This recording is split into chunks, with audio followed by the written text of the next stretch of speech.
देखिए, हमारे नेता आम आदमी पार्टी के राष्ट्रीय कन्वीनर हम सब कार्यकर्ता हैं। 10-11 साल जब उन्होंने कॉल दी थी 10-11 साल पहले इंडिया अगेंस्ट करप्शन में, तब भी आए थे।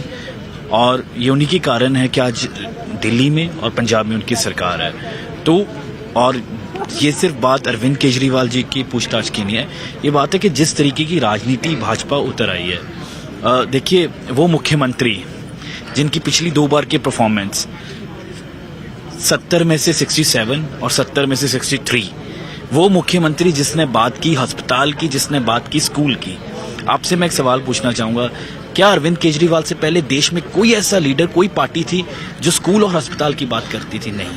यही कारण है कि आम आदमी पार्टी देश की सबसे तेजी से राष्ट्रीय पार्टी बनी। आज पंजाब में हमारी सरकार है, और अभी तो सिर्फ पंजाब के केवल पंजाब पास, अभी तो गुजरात से, गोवा से, सब पूरे देश से लोग आएंगे। मैं ये मान रहा हूँ कि एक लंबा सफर आप लोगों ने 10 साल में तय कर लिया है। ये एक फैक्ट आप लोग लगातार बोल भी रहे हैं और राष्ट्रीय पार्टी का दर्जा भी मिला है।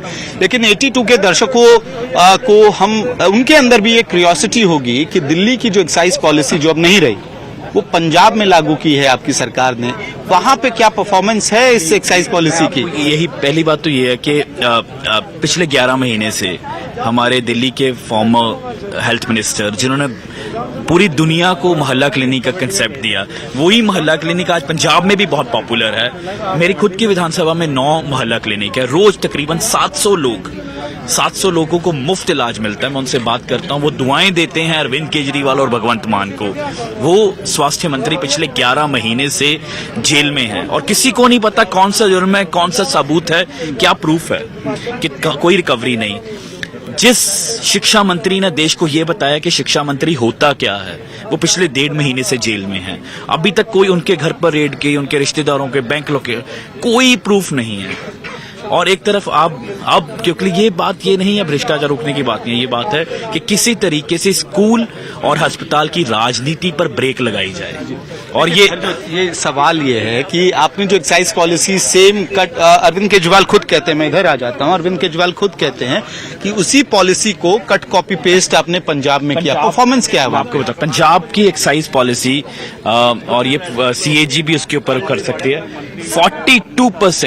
42% का इंक्रीज है उस पॉलिसी में पंजाब में 1 साल के भीतर। रेवेन्यू में 42%, 6,000 करोड़ से वो 8,800 करोड़, 8,800 करोड़, 42% का राइज है। वही पॉलिसी अगर दिल्ली में आ जाती तो दिल्ली के लोगों को और राहत मिलती और रेवेन्यू आता और स्कूल बनते और अस्पताल बनते। ये पंजाब के ये आंकड़े हैं और इसको कोई भी as a minister of Punjab government में पूरे दावे के सह सकता हूँ 42% का इंक्रीज। अच्छा, जो ये तर्क भी दिया जाता था इसके डिफेंस में आपकी पार्टी और आपके सरकार के द्वारा दिल्ली में कि ये सिर्फ रेवेन्यू का मसला नहीं है, मॉडर्नाइज किया, जो पूरा कार्टलाइजेशन का प्रोसेस था उसको कट करके आपने मॉडर्नाइज किया एक्साइज पॉलिसी की आउटलुक को, जो as far as customer experience जो है। तो क्या पंजाब में इस तरह की स्थिति पहले थी जिसमें फेरबदल हुई है? मैं आपको ये बताऊं क्या कर दिया। हरियाणा में किस तरीके की एक्साइज पॉलिसी है, गुड़गांव में किस तरीके के शराब के ठेके थे, बताइए। हरियाणा में किसकी सरकार है? मैं कुछ दिन पहले गुड़गांव गया, देखने एक चौरस्ते पर 4 शॉपिंग मॉल्स खोले हुए हैं लेकर के। वही पॉलिसी अगर दिल्ली में ले तब तकलीफ थी, और पंजाब में पॉलिसी 42% राइज दिया है।